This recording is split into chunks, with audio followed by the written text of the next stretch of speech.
Hi, Abby and Christine. I am so happy to have you here on the Autism Little Learners podcast. It is such a treat to have you. We're happy to be here, right, Abby? Yep. And I'm going to start with some questions for Christine, but Abby, if you have anything to say about any of these questions, you and your mom can chat and you can talk too, okay? hmm All right. So, Christine, when did you first notice that Abby was developing differently? The first sign of something that was confusing to me was sleep patterns.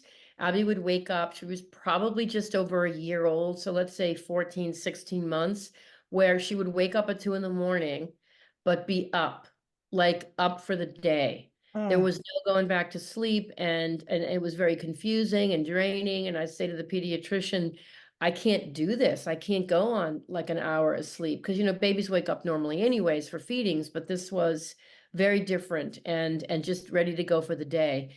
And my first thought was, what there are this the I kept thinking the brain won't shut off. That's what I would say to myself. It's like her brain is on a different clock. yeah. What does that mean? And that was like the very first sign. The second sign of something being unusual was tactile input seeking behavior. She Mm, would around 2 or 19 months or so started putting everything in her mouth, like leaves, rocks, dirt around the property. And I remember thinking, oh, I know kids put stuff in their mouths, but this, I didn't know it was like this is very concerning. And I remember thinking, I can't wait for this behavior to stop, this stage, this yeah. phase. And then she went on to preschool. Luckily, I put her in early. She was about 2 years, 4 months, or 2 years, 3 months. And the preschool called and said she can't come here because Mm, it's dangerous. And that's when I knew. I'd already asked the pediatrician, and he's dismissed it as, typical development and all kids are different. And I get that. That is definitely true. But there was a number of other things. The only other thing I had noticed is when she was very young, like 2 months old, all the moms in my neighborhood would get together and we go on a walk. We put the kids in the strollers. It's 9 a.m. At 10 a.m., they're all asleep, the morning nap. And yeah. they're walking and they're in a stroller. She would not. The second I laid her back, she screamed at the top of her lungs the entire time. And I remember thinking, oh, this will pass. And then I'd have a moment of saying, why me? Why is my kid the only one that's screaming? The other babies are sleeping. And it was very confusing, all of those things. It was and she's my first, so I Oh, really yeah. didn't know, but I look back on that now and I thought that must have been a sensory issue, Yeah. that when I laid her back, she didn't like the feeling of it, or she felt not solid. Yeah, definitely. I feel like when you said that about sleep, so many parents come to me because I worked in the classroom the last 10 years with specifically 3 to 5 year olds. So 2.5 year olds would come in for testing, and a lot of times sleep is a huge thing that they talk about. Like they don't take naps. Their child, like you said, is up in the middle of the night and doesn't fall back asleep. They're just ready to go. Yeah. And I looked at that as a different neurological wiring. Hmm. Even then, it just came in my head. I would say something is different and I would say that, why isn't her brain shutting off? Is what I would Yeah. say to myself before any of this started. That's what it felt like. Yeah. And it's a testimony, what you're saying now, to parents know when something is different or off, or like discounting parental instinct is not a good thing when doctors do that or any professional. And even today with therapists and speech providers, I try to tell parents, you must be part of the team. If you think you're going to dump your kid off and say, fix them and come back and pick them up, it's not how it works. No. I feel like I have co-created every goal of hers with all of my providers, from speech to ABA to adaptive life skills, social communication, just everything. I've been that leader because only I am with her the most. And if I'm not going to participate, how are the providers supposed to really do their job? That's such a great point. And when I'm doing trainings for professionals, I always tell them parents know their kids best and they're your best asset, your best source for Yeah. figuring out how to get past some of those challenging times or wondering, why aren't they catching on to this skill? A lot of times parents can have that little key that will unlock it for us. Correct. And I feel we've done that. like it's part observation, part being a detective, part instinct, you Yeah. know, it's Yeah. really important. And you kind of touched on when she started those early childhood services. She started out in a typical preschool type setting for toddlers, and then they asked her to leave. When she started services then in early childhood, what was helpful as a parent or for her, and what was not so Look, helpful? my heart goes out to all parents of kids who are moderately impacted by autism. We have many different types of autism today, but we didn't 24 years ago. Yeah, And so today it's even more difficult from where I sit to watch what's happening on social media and seeing, people with perfect language enjoying talking about their autism, and none of their manifestation of autism are in what we had ever. You know what I'm right, saying? right. You've got so many different pockets. Like there's kids that learn in general education, no problem. And they're on the spectrum. We used to call it Asperger's, but you can't say that anymore. But that is a different intervention program, if you ask me, based on what I've learned from the people I've met. Abby went to an Absolutely. autism school, and in her autism school, very well known in Southern California, there were 4 different classes for autism based on skill set. But now you kind of on the internet and you're a new parent and you're like, well, where does my kid fit in and what do I do? So that Mhm. part is I think very, very challenging in terms of that. But anyways, I once Abby went to the preschool and those 2 ladies, that day that call came in, I knew that was it. Everything was a blur after that. But Mhm. we had to go get her evaluated at the regional center here. That came back, yes. We went to a second opinion. That came back, yes. I was in denial for a good, a bunch of years. I didn't say it publicly. It just was too shocking. And she was so smart and she had so many splinter skills and she could memorize books. I just thought they were all wrong.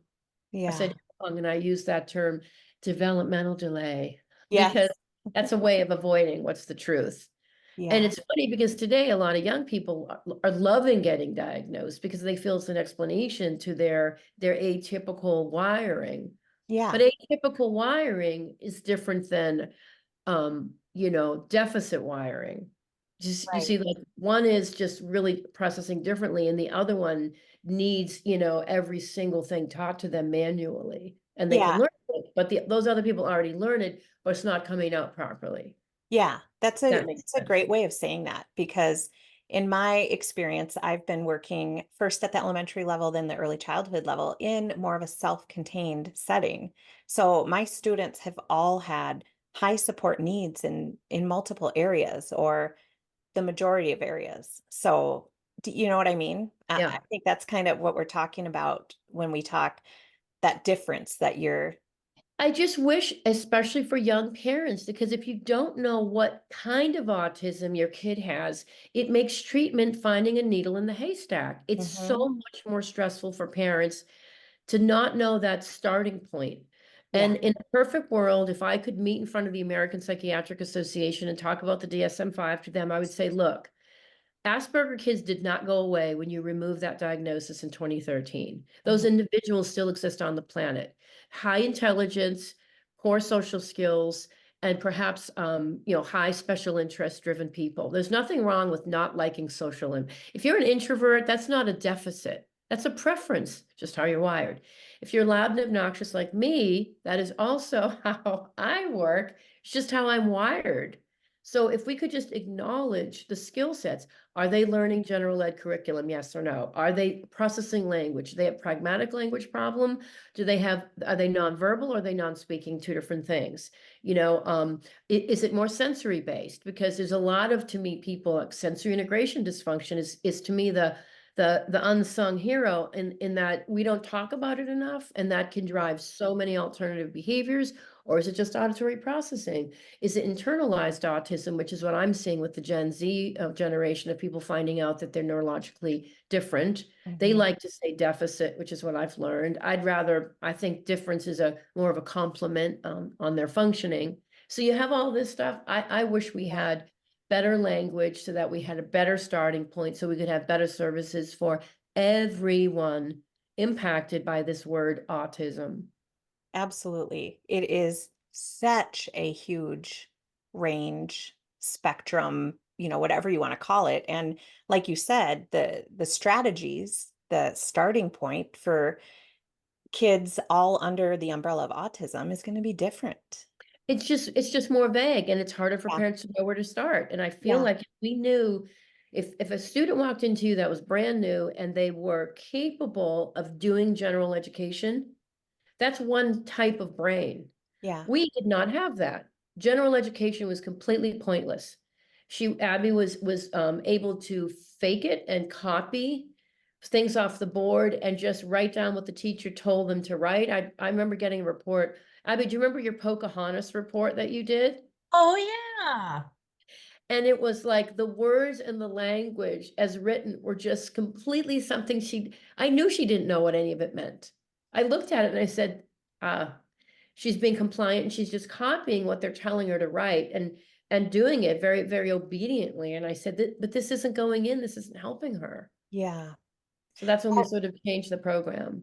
Yeah, that comprehension Thank piece you. of whatever is going on, whether Right. it's group directions or if you're one-on-one, like that is a huge piece that we need to be looking at as educators. And kind of as a mom, you were able to see that. Right. I mean, I always say this, Abby's brother, Ben, was identified as gifted when he was 7 years old. The Los Angeles Unified School District calls you up and says, your son is getting his orange folder, which is a good thing. And you're like, oh, he got his orange folder. That means he's going to be in a group of like-minded students that are going to be in that high academic group. And I thought to myself, well, if we have alternative learners and we have kids that are not socially integrating, and we have massive introverts and kids who are just in the corner, or kids who get bullied because their brains work differently, why couldn't we identify those kids and give them slightly different curriculum, supportive curriculum that helps them process information, organizational thinking, and even social skills? Yeah. Social interaction, taught to them, broken down so it's not so overwhelming in first and second grade. But it's kind of one size fits all gen ed track.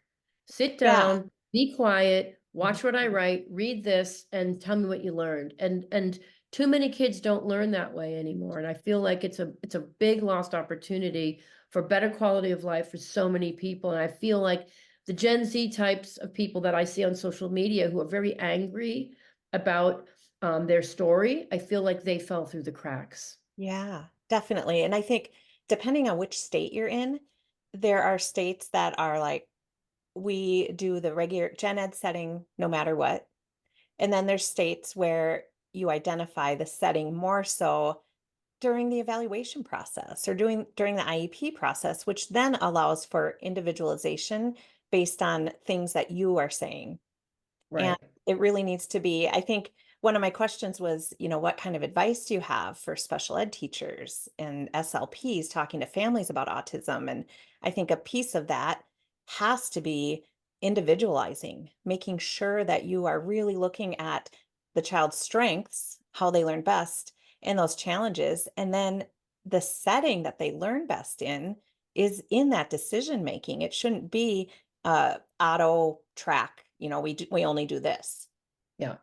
I mean, that's 100% true that there's certain, ways of learning that aren't necessarily addressed. Um, you know, my biggest thing is, and I'm just going to use this story as an example. So, Abby, remember you were shooting Love on the Spectrum and they do the interviews. Remember the interviews at the I beginning? remember that. Can you tell us a little bit about what you felt in the interview when you were sitting in your bedroom? During the interview, when I was filming Love on the Spectrum season 1 for the first season, they took a camera in my room and I was sitting still in my room and it was harder to focus because I needed to be moving around so I could focus better. Mm. And were words hard for you when that happened, Abby? Was it Sort of. Well, it was harder for her to get her words out and answer the questions. And what I realized at the end was she sat in the room with the interview and yawned and said, I'm bored and I want to leave. And I thought, this is a disaster. Why do we do this? This show was a mistake. By the way, we didn't know what it was at the time. We really weren't sure what it was. And the next day, the guy said, can I come back and just film Abby in the house, walking around and doing her thing? Oh, Let me just see who she is. So they came back the next day and they let her walk around and do her own thing and let yeah. her mind work on its own processor the way it normally works. Oh, And she was a different person. And the director wound up saying at the end, is she always like this? And I said, yes, this is what she's like. And what I learned at the end, the very first thing that popped in my head was, oh my, I just thought of every kid that's sitting in a gen ed classroom that's told to sit down and be quiet, and they Yeah. can't. Yeah. It's not that they won't do it, it's that they can't do it. And that sensory, that movement, that, the thing with the hands and it's just that those brains are not wired that way. And we're trying to jam them into compliance in a gen ed setting. And that's not right. Yeah. That's not right. You're never going to educate them. They're going to fall through the cracks. Yeah, they'll maybe graduate with bad grades and then be lost in the world. But right there, you see that if we can start looking at those alternative thinkers and brains, we can help to create, and not all of them are going to get IEPs because they're not presenting Hmm. in an obvious way like Abby did. Yeah. So you have kids like Abby, that moderate thing where it's obvious that we need to intervene and help. But there's a lot of kids where I call it internalized autism or internalized alternative processing Yeah. or internalized sensory processing disorder or internalized auditory processing disorder. But these things are serious and we don't take the time. If you aren't diagnosed with autism, sensory processing, you don't really get anything for it. No. Within the guise of autism, that's my understanding, correct me if I'm wrong, is that sensory processing on its own is not a recognized disorder. Yeah. It's something you'd have to go like to an outside, a private Yeah, OT. you could pay privately, but it's not Yeah, but really not in a school. looked at as a No. treatable thing. And I think sensory issues should be like right there. There should be OTs in the elementary setting, identifying kids that might have just that. Right. You Right. want help and you want OT and you want the school district or your insurance to pay for it, you got to have autism. Right. And I feel like that's insurance reform, Yeah. really. Yeah. That Absolutely. don't There's, get mad at me. I'm the messenger because a lot of people get mad at me on social media when I try to oh, bring up these things. It's like, no, let's fight for insurance reform. We shouldn't have yeah. to call everyone autistic to get No. people help. No. Definitely not. Abby, do you feel like you were kind of move and learn kid? That's what we always said. Like if you can Yeah, move, I you can, am. yeah.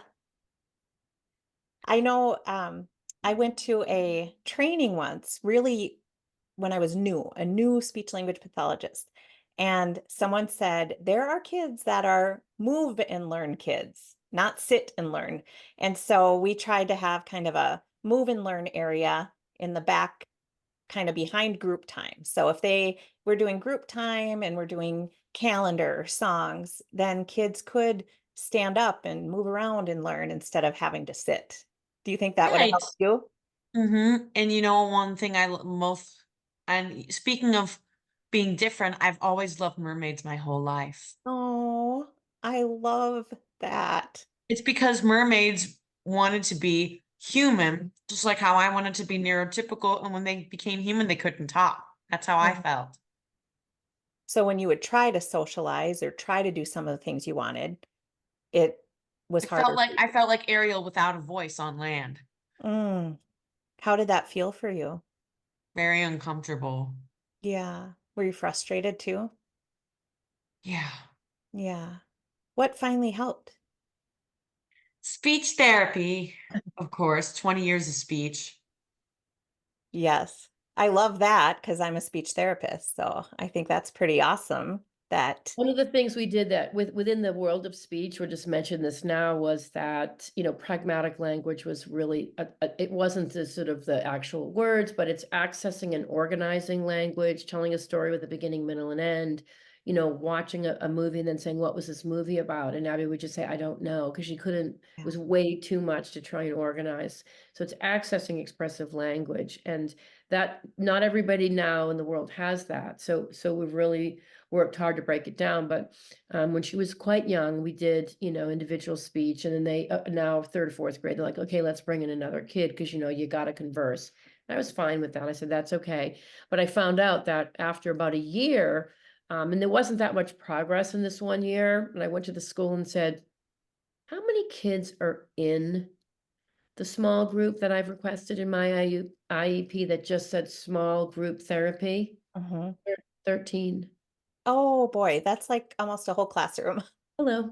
Yes. And Oh, when I found out that they had 13 kids in the small group speech, which was my special service for her, I went ballistic, obviously. I called an emergency IEP and I said, okay, let's get the language right in the IEP, small group as defined by no more than 3 children total. yeah. And they had to be appropriate matches with equal or better verbal skills. Yeah. That's what I had to go back and do. And I was like, okay, so now the IEP is a little game we got to play. You really want to go Yeah. through every if and or but, because I will take you guys on, Yeah. because time is money at this stage. Hmm. And I was a fundraiser for my school. I cared very much about the school's budget. I'm the type of parent that if a service wasn't working that the regional center was paying for, we stopped it. And we did stop some things that were not being implemented properly. So it just was heartbreaking that, you had to do that. So the small group was key in her development. I get that you can't be one-on-one, that's got to stop at some point. But if you can't have a conversation and close 3 circles of communication with one other kid, how do you expect her to do it with 13? Yeah. And it was a push-in model. So now we're in the classroom with all the distractions of the Mm. classroom, multiple sources of sound, including just conversation, can put you out and make you just zone out, and now you can't hear anything. Yeah. So No, those are some of the things I learned. No push-in model for us until they're ready. And right. how do we determine if they're ready? You can't just put that in there. To me, that was about the school budget. That was about LA Unified wanting to save money, period. Yeah. I don't know anyone that would look at 13 kids in a group and call that a small group. You know, Yeah, it depends again, I've heard from people all over the country and like what the services are like, and it just varies so I, widely I know. in things like that, in philosophies and approaches. And the last 10 years at the early childhood level, I co-taught with a special education teacher who was phenomenal. And she started turn taking activities because you think turn taking goes right along with conversation. But turn taking activities with simple toys that kids are having fun with at the 3-year-old level. Like, you start small. Conversation doesn't have to start with like a string of words. Yeah, It can be some simple actions like that to start too. exactly, exactly. And breaking it down to the most basic first and second and third steps. We're big on lists Yeah. and fill in the blank. I call them templates. I think templates are great. We do a lot of visual templates so she can see it and it's fill in the blank, and then she kind of memorizes it. But that was the springboard. Yeah, that's great. I Yeah. love that idea. Abby, do you feel like templates help you? When we write it down, Abby? Yes, please. No, like when we do templates, like let's talk about your do's and don'ts list. Can you name Yeah, one? my do's and don'ts. Don't copy people. Is that one? It depends on it. So I'll explain this. Is that okay? But you That's, jump yeah, in. I think that's a good idea. You jump in, listen to what I'm saying. So Abby will come to me and say, can we write it down when she's struggling with social moments or the do's and don'ts of a particular event? Abby will say, write it down. So we do do's and don'ts, and we do this list for all environments. Like Abby went to the premiere of The Little Mermaid, right? Remember Abby? And for that, we had a do's and don'ts, don't go up to people and ask them, this, or do say, hi, my name is Abby. I'm excited to be here. If somebody asks you a question, don't talk about personal information, talk about your love of Disney. Like, so it's clear to her, that organizational piece is Mhm. what gives her the starting board to go and to be successful in an environment. Yeah, and it sounds like almost like a social story put into a to-do list or like you It's said, do kind and of it's don't kind of list. like that with the do's and don'ts. And I've heard other people talk about this. Like sometimes if you have a behavior and you don't know why the person is doing that behavior that could be disruptive or whatever, I mean, I heard this one story, and I think it was a kid who was literally speaking to the teacher when the teacher spoke in the classroom setting, and she would say words like, um, we this and we that. And the kid took it as she was talking to just him. So he'd raise his hand, and he made it be a one-on-one conversation and ignored the rest of the class. And the kids would laugh. And Mm, then no one could figure out why he was doing this. And then I think it was a speech person, put a do's and don'ts list right next to his desk. And it said, do not speak to the teacher out loud or something. And the behavior went away the next day. It was like one of those. Mhm, And he mhm. was able to then participate on a more equal basis because he wasn't doing this disruptive behavior that made the class laugh. Right, right.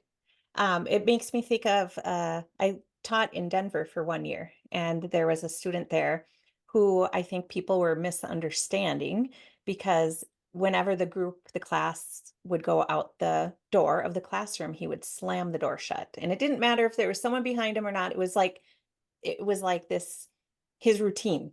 And Yeah. it wasn't like he was slamming the door on somebody.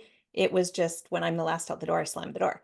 And um Para ended up getting her hand hurt because she tried to stop it. And, that's a whole different thing. I probably would never stick my hand in a slamming door, but she did. And he got blamed. And I really stuck up for him and said, he's not doing it to somebody. He doesn't understand that, there's someone behind him and they could get hurt. Let's just make a visual. And it was such a simple visual. It was a picture of don't slam the door and or shut it, softly, whatever it was. I don't remember exactly, with a picture of the door. And we put it right at the door and he never slammed it again. Yeah. Kind of, See? whether it's a visual when you're talking pictures or written, same Yeah. thing. Same thing, whatever they prefer. Yeah. Yeah. Definitely. So did visuals, what kind of supports have helped Abby the most over the years? Like different kinds of visuals turning into words then Yeah, eventually? when we were struggling with sort of short-term memory stuff, we would have daily fill-ins. So we had a notebook that just said, tell me 3 things about today that were, happened, and then one funny thing. To again create a template to access short-term memory. Yeah. I just imagine it being all jumbled. I'm a big fan of Temple Grandin, and I was able to speak with her this past February with Abby. So um, I feel like that was such a big moment for me because she highly influenced me, but she described it as a messy desktop. If you imagine you're looking for a sentence and it's on your desktop, but so is every photograph, every document, every video, every email on the desktop. That's what mine looks like right now. Yeah, me too. And you're looking for it and you can't find it. And I thought that's that organizational piece. Mm-hmm. So let's create tools to help her. And if it's a memorized template and she can pull that template out in her mind whenever she needs to. I think a lot of autistic people have created different things like that so that they can function in the Yeah. world. We created those things for Abby. So visuals, templates with like fill in the blanks was one. We don't use them anymore Mm-hmm. because she's now able to come back and recall certain things. And sometimes like we go see a movie and in the moment was also important. Um, some lessons, if you wait from our point of view till the next day, the opportunity is gone. It Mm. has to happen in the moment. So I did a lot of modeling when she was quite young. I had a background in acting. And so when she was little, I'll never forget this. We were in a store, in a Target store. Abby, I don't know if you remember this. You were like 5. And she'd go up to other kids, and I was so excited because she was finally wanting to just have an exchange with another kid. Because for so long they were invisible. And she'd say, "What's your name? What's your name? What's your name?" Right in their face. "What's your name?" And the other kid's going like this. And so I would say, I just saw her do it in a Target. I got down on my knees and I say, no, no, we do it like this. "Hi, I'm Christine. What's Mm. your name?" "Becky." "Oh, Becky, I'm 29. How old are you?" And she'd say, I'm 5." She'd say, "Oh, wow, you're 5. Do you go to school?" And I'd do 3 circles of exchange. And I did it right for Abby, and I said, "Now it's your turn." Right in the moment, right into Target, right on the floor in the woman's clothing department. And then Abby just said, "I'm Abby, what's your name?" Right then, she did it once. And Mm. I was like, that was my moment. And then not a week later was I in another store, and Abby was near me, and I heard her do it with another kid. And I'm like, Yeah. because it showed me that if I did it right, if I educated her right, if I modeled correctly, she would learn. And Oh. the job became me figuring out how to best model and educate her. So I'm a big proponent in visual modeling Mhm. and writing it down. So it's like right in the moment for real. And then having these templates and lists. When you were telling that story, the word that I thought of was modeling. And, Yeah. Yeah. now we have access to video easier than back then when I was, starting out. But now doing video modeling, that really works well. Abby And like does you it said, now. oh, really? Abby, tell her about video modeling. I've been doing these two shows called Friends and Big Bang Theory on video modeling this past year. That's awesome. Do you learn well from video? Do you feel like? I do. Like I can remember how they're feeling, all that stuff. That's amazing. Yeah, I've it just, really, it really helped. The thing about video modeling was also a comprehension exercise, not just like language and comprehension are kind of like two different things almost Mhm. to me. And so we go to a movie now, and Abby can come home and talk about the movie and say he was the lead character. What was his problem? He wanted to get home. Right. Who is the bad guy? Joe. Joe was the bad guy. And she can now talk about those things, whereas before there was no even beginning starting point for that. Right, Abby? If I ask you about Shark Boy and Lava Girl, Who was the bad guy? Mr. Electric. that's a right? show I've never seen. Oh, it's a Well, I like it Hulu. because it has cookies and milk and in it, chocolate chip cookies, even though I shouldn't eat them every day because I don't want to get diabetes like my grandma. Right. I mean, that is a She valid had a point, bad Abby. diet. Well, I love using video modeling with young, like 3-year-olds, but just like you said, Christine, in the moment. That's Yeah, the time it's gonna work the Yeah. best. Or right at the moment. yeah, I've told the story. I had a student a couple years ago. He was little, he's 3, and we had a meeting with parents, and they were saying, like, school was saying he's not tracing letters. And his mom's like, oh, he is at home. And after the meeting, I'm like, okay, send me a video of exactly how you are doing it with him. Because, if you're doing it on a whiteboard and we're doing it on paper, that might be enough of a disconnect to where he is not showing us what he already knows at school. So Yeah, she sent a video, and then I'm like, I'm just going to play it for him. And I played it for him, and then boom, boom, boom, he did it for us. So it's, video is powerful and I think it creates is. Yeah. routines, like you said, creates And routine. one of the things is with families is and people, I mean, I get messages from other parts of the world where there are no services at all, or culturally we're not inclusive societies where, one woman wrote me a heartbreaking message, and she said in my country it's shameful to have someone that's a neurodifferent person. And so I live, I have no other resource other than listening to videos. And Yeah. so I'm always trying to share things I've learned. Look, I live in California, and California is a very generous state. It's one of the top 3 for services. So we got great services, and I'm a fighter, and I was involved in the program. So I made sure I did the best that I could to help Abby. And so you hear those different things, but there are resources and things you can do that are free. Yes. And you just have to think about it. And you have to know, okay, so if my kid is scared of social interaction just in a general setting, then we got to go practice it. We got to do some like literally role modeling between the two of us. Abby and I role play all the time. Right, Abs? We role play. Hmm. She Does that asked me, help you? she'll ask me to do it. Can we role play it? Oh, You think what a about it, great it's just, I strategy. always say this, and I think especially with kids with autism, is we've got to beef up their self-confidence. We've got to find ways to make them as confident as possible, because guess what? That's true for everybody. Mm-hmm. The more confident you are, the more you're willing to try something new. So if we break it down and we rehearse, we practice social exchange, it's not as scary. And even if it's a memorized 5 minutes of exchange, who cares? Yeah. Who cares? It helps them bridge into life. And I You, think you know, practicing repairs too, practicing, like, what if it doesn't go as planned? Then how can we kind of come back from that? And that seems to relate to the confidence too.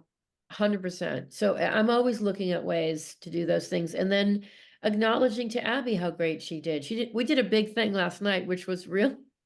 For anyone that's a speech person, can you imagine this? We've had 20 years of speech therapy, and last night was so humbled to be asked to appear at the Laugh Factory in Los Angeles on a Netflix podcast, part of the Netflix Joke Fest. And Abby and I went on stage in a comedy club, and she had a microphone.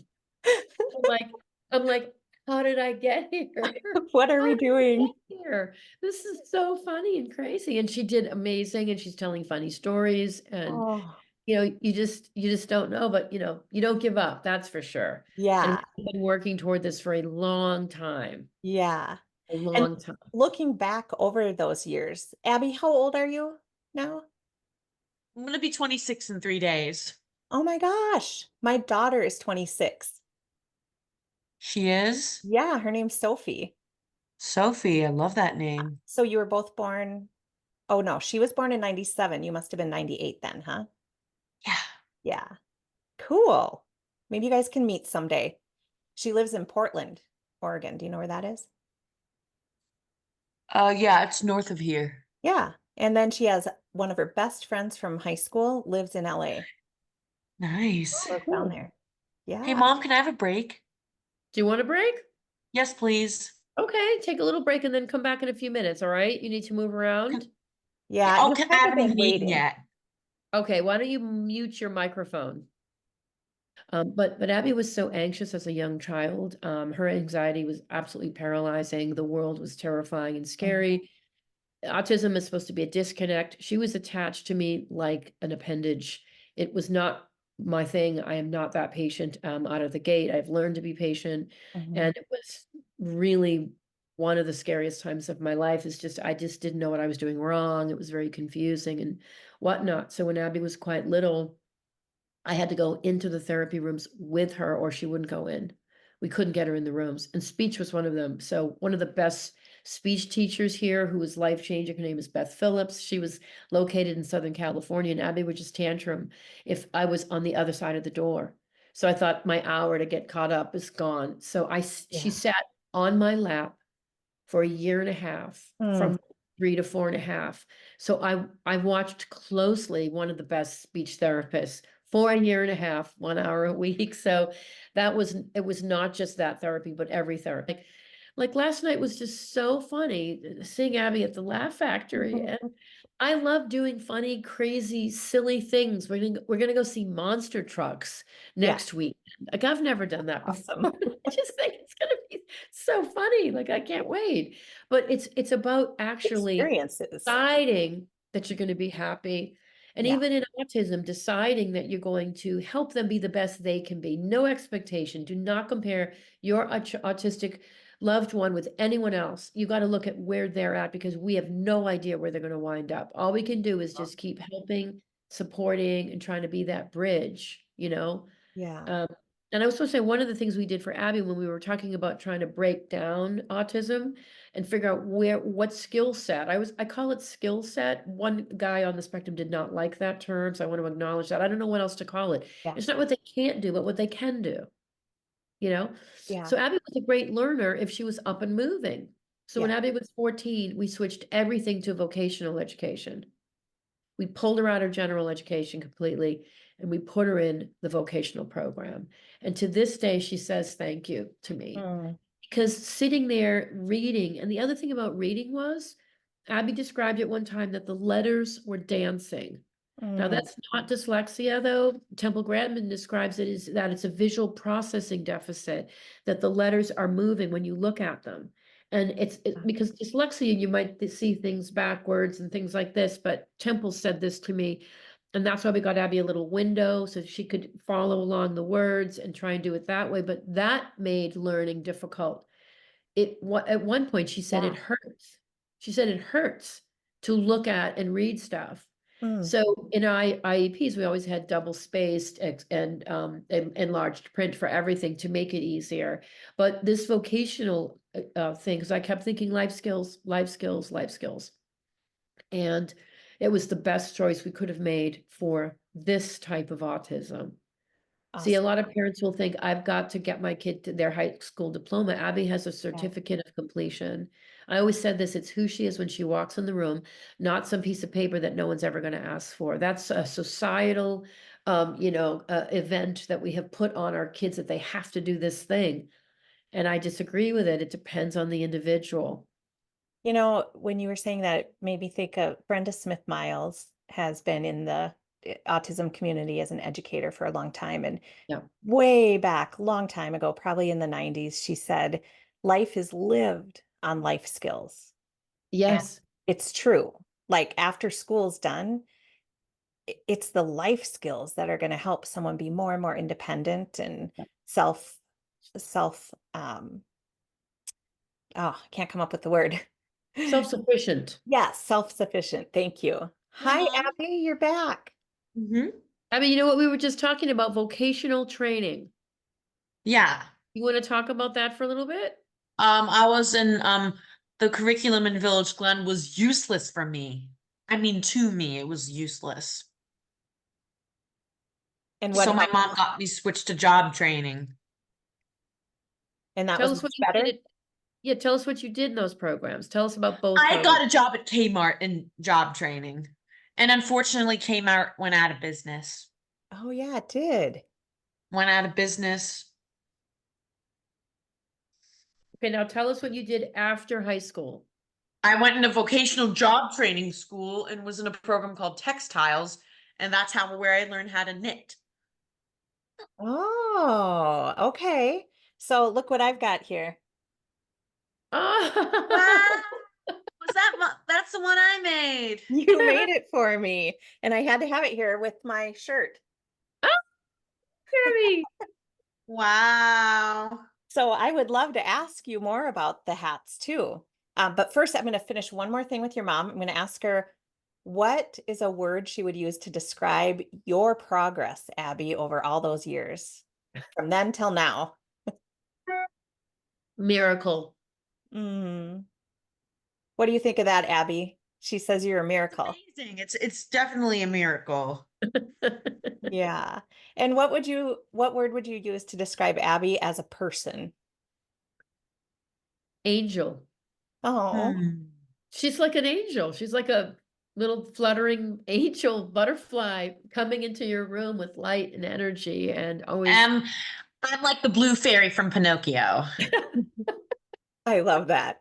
I think that shines through on TV too, because Oh, I have an assistant, my best friend works with me now, and I'm like, okay, you need to She's a come and watch fairy. Love on the Spectrum. And right away, she's like, that Abby. Oh my gosh, I just love that Abby. People that I know personally that have watched you on Love on the Spectrum, they just think you're a light in this world, a wonderful person. What do you think of Thanks. that? Thank you. You're welcome. Now, I watched your mom tear up on the show Love on the Spectrum when you and David had a couple of good first dates, and she was thinking of the future. Christine, what are your hopes for Abby in the future? well, I think every parent has to just go, and I know every parent thinks what's going to happen when I'm gone. Yeah. That's Yep. the big thing. So we've just been working toward independence on many levels. I mean, Yeah. starting from just my cousin Mary Romeo helps Abby with her social media, and she's kind of the day-to-day person while I'm at work. And she has a roommate that travels. So when that roommate's gone, Abby goes and sleeps over at their apartment, and they're just three 20-year-old girls. I've been working up towards this. So now she'll just go and have a sleepover where she gets to go hang out with the girls. Confidence building, independence building, safe environment. Yeah. But all those things, so you've got to break it down and do little baby steps. I don't think you can cold turkey it.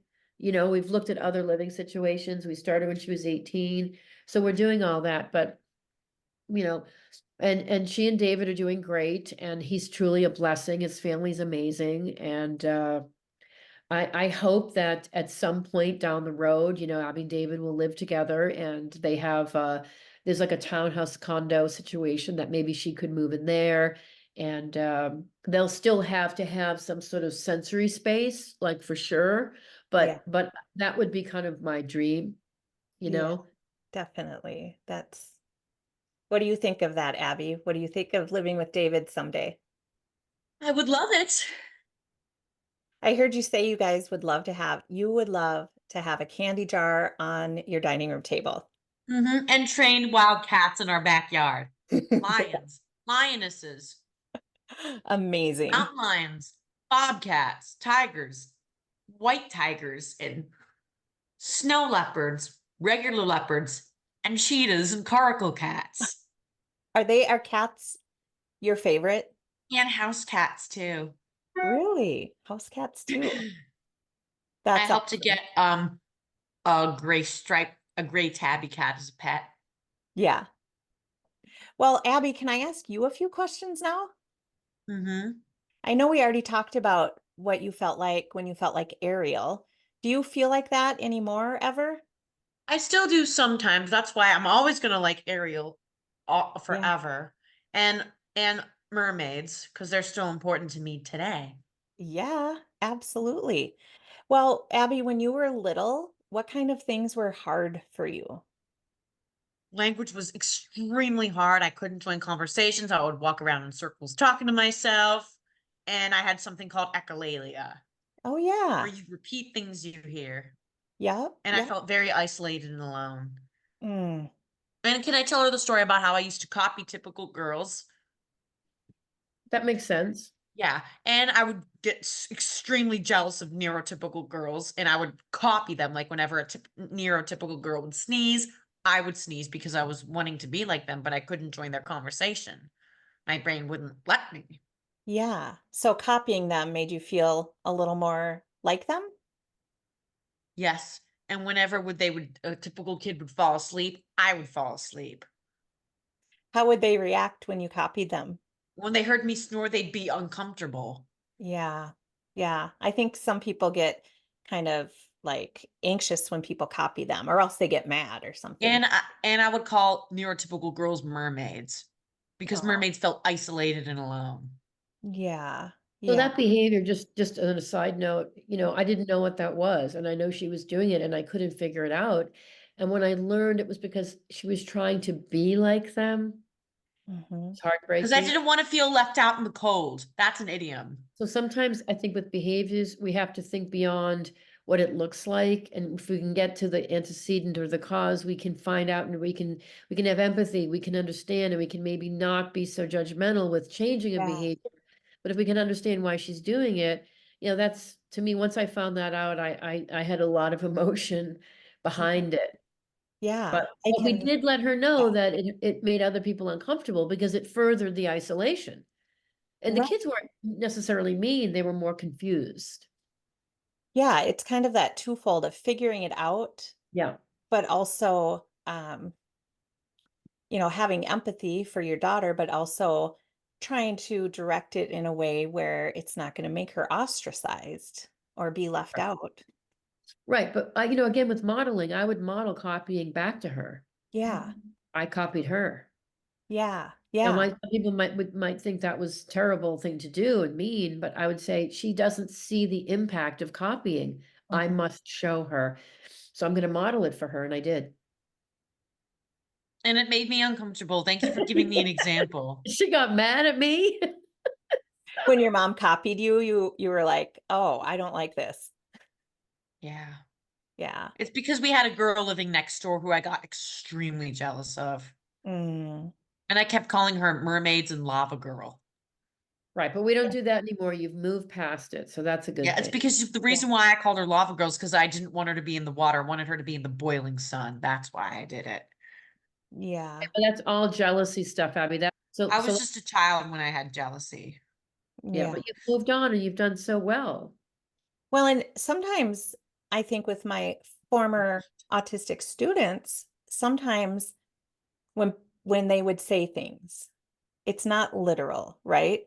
So I had a student once that was upset with me for something, and he was young, he was maybe first grade, and he said, lift Tara up, put her head in a beehive. And that was his way of saying, I'm not too happy with you. And I didn't take it personal, like a literal, Right. but That's funny. yeah. Abby, what do you wish people knew about autism? I wish people knew that those who think differently, all the different types of autism, they need to understand it. So you wish they'd learn more. Hmm like I say, for example, like, yeah, I didn't like being a child. I didn't want to be a kid ever. So that's why I say I want to be an adult woman right now. Mm. Abby, can you explain that? Because I don't think people understand what you're saying. She It's asked, what because do you I've want? always wanted to be an adult because I knew I'd have more language and Mm. be accepted. Yeah, That's why I associate adult women as good and little girls as bad.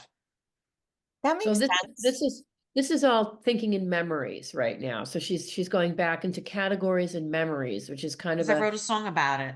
way Yeah, that language comes out, which can be confusing if you don't explain it. So Abby, And you were talking earlier. Remember that, what did you want people to know about autism in general? those who think differently, you've got to be nice to those who think differently. And also, other than that, as a matter of fact, the way my mind works, I think in categories. I put good things with good things and bad things with bad things. Like, for example, little girls are like the sea witch. It's yeah, because I don't like being like the sea witch, and I don't like acting like a child. But I you feel the don't act same like way. it. But I mean, now that's a memory. So I'm gonna Um, translate here. So yeah, Abby's memories of frustration, self-loathing, no, isolation goes back to those years. So sometimes she'll generalize and say little girl, but she means her time on the planet when she was struggling, and then that becomes a bad thing. So we're working on giving her the language to go with the memory so that we can translate and make it be, I felt sad and isolated, not girls are bad, yeah, because yep, everyone's going to understand that. So I don't have it in front of me, but I came up with a thing called a visual dictionary, which helped Abby translate memories and images into feeling words, which we still work on today, because feeling words don't come first, memories do.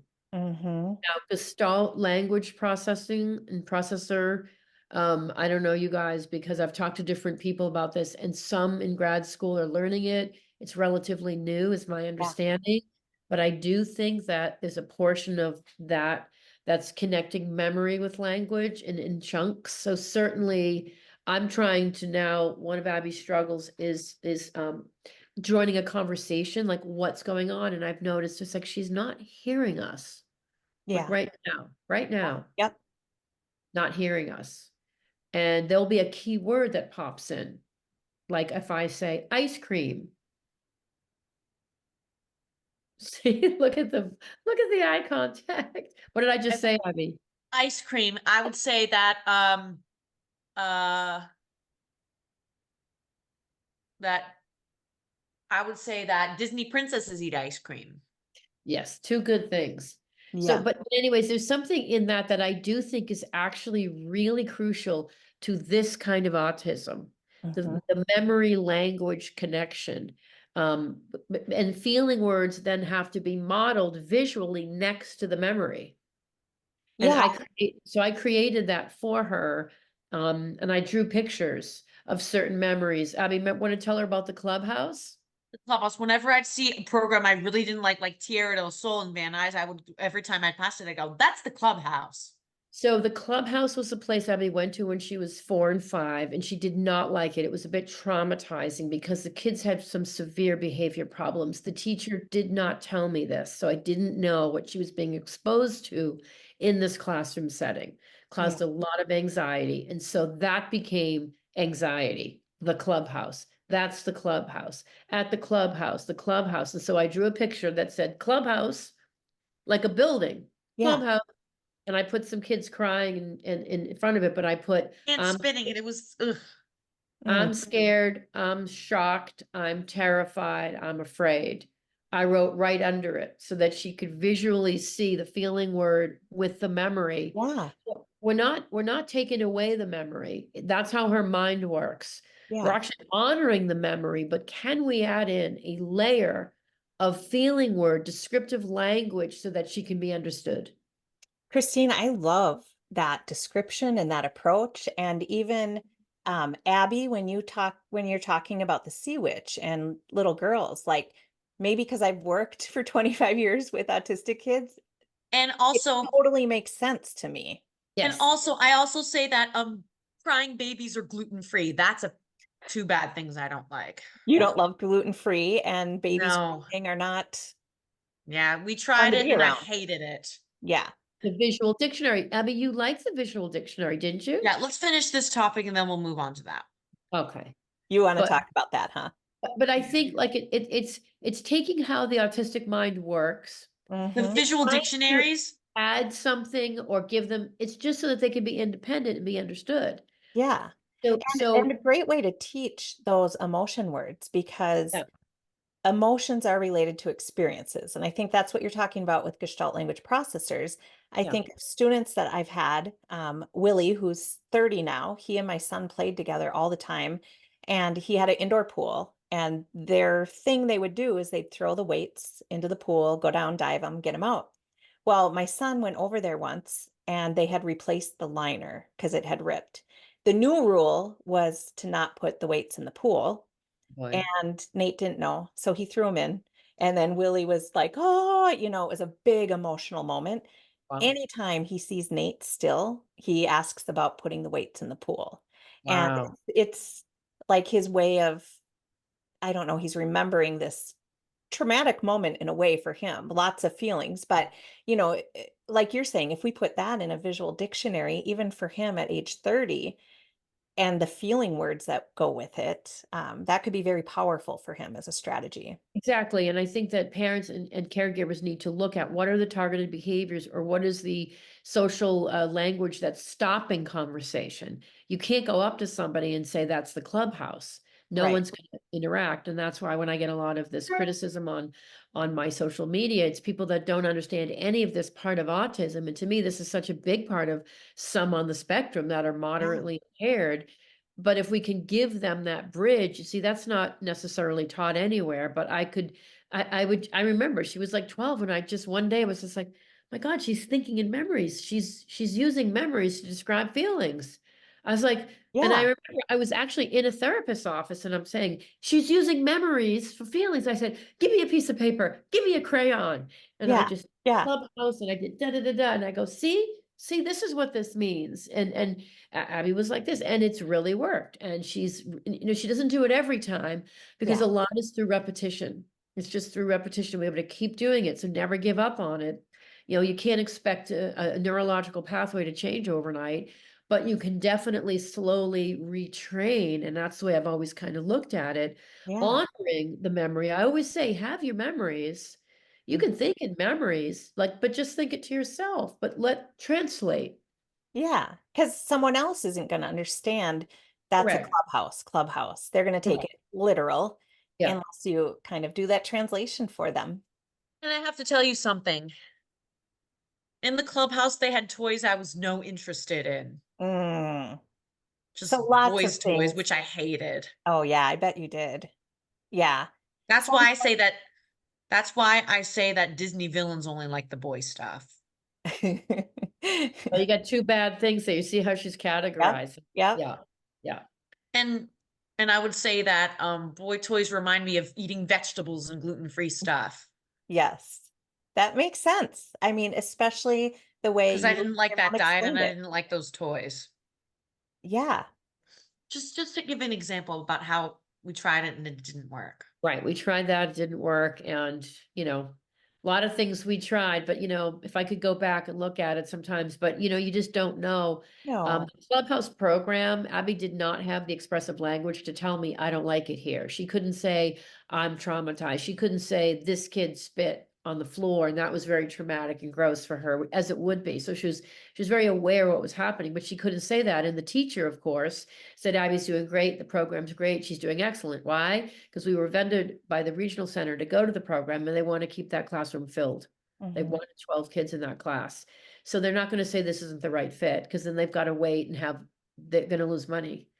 And unfortunately, those components I noticed it in every school Abby's ever been with. I saw placement I didn't agree with based Can I on, have another break, Mom? sure. Yeah, let's just stay on topic. Yeah, and guess what? We're almost done. I just Yeah. have a couple things to ask you about. David, and the safari and the hats. That's All it. right, let's just get those over and then we'll just call Okay, it a day. Am I focused, good idea. Mom? I think so. Do you think so? I am. I think it was great too, how you're like, yeah, let's do those three things, and then we'll be All done. right. Good? Okay, Uh-huh. I'm gonna take a deep breath and get back on track here. Whew. Okay. So, Abby, for everyone that watched you on Love on the Spectrum, are you and David still boyfriend and girlfriend? Yes, we are. It'll be 3 years this July. Are you serious? 3 years. Uh-huh. That's amazing. What kind of things do you like to do with David? I like to go to places like the LA Zoo, Griffith Park Observatory, Universal, a lot of things. Okay, awesome. And that And must, Vito's Pizza, of course. I forgot that. ooh, is that your favorite pizza place? One of my favorites. I Yeah. like Costco pizza the best. Thick crust cheese Costco pizza is my favorite. Okay, I need to try that. I've never tried it. I didn't know they had thick crust. So, what was your favorite part of the African safari trip? Seeing the lionesses and their cubs and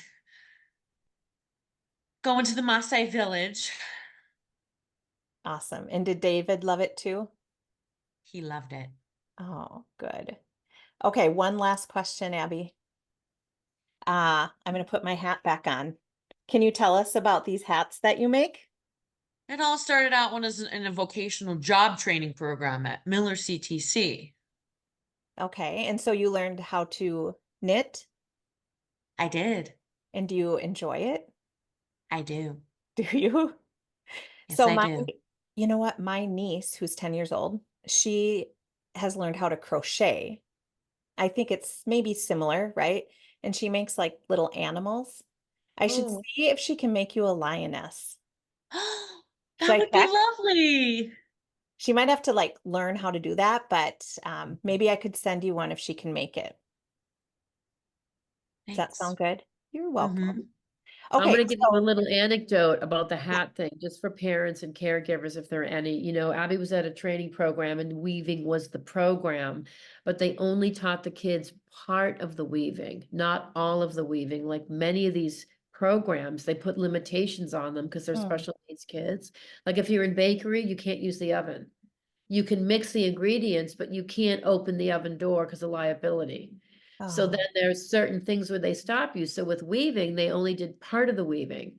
The teacher started the weaving and the teacher, and so they didn't learn it. So then, oh, long story short, she was making scarves first in weaving on a big rigid loom, which is a different type of machine. So we transitioned and we went back to the school and we said, hey, can she learn advanced weaving because she was so good at it. And I yeah, found a skill that she loved and she could focus.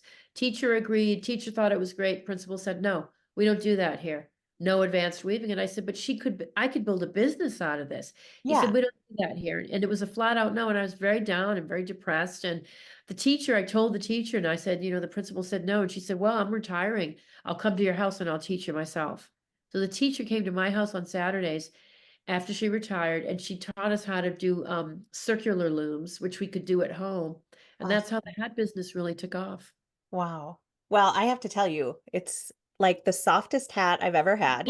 Right. And I'm in Wisconsin, so we get a lot of snow, Oh Abby. yeah, And I yeah. wore it this winter Really? and it was very comfortable. Okay, Abby and Christine, thank you so much for being on the You're show. welcome.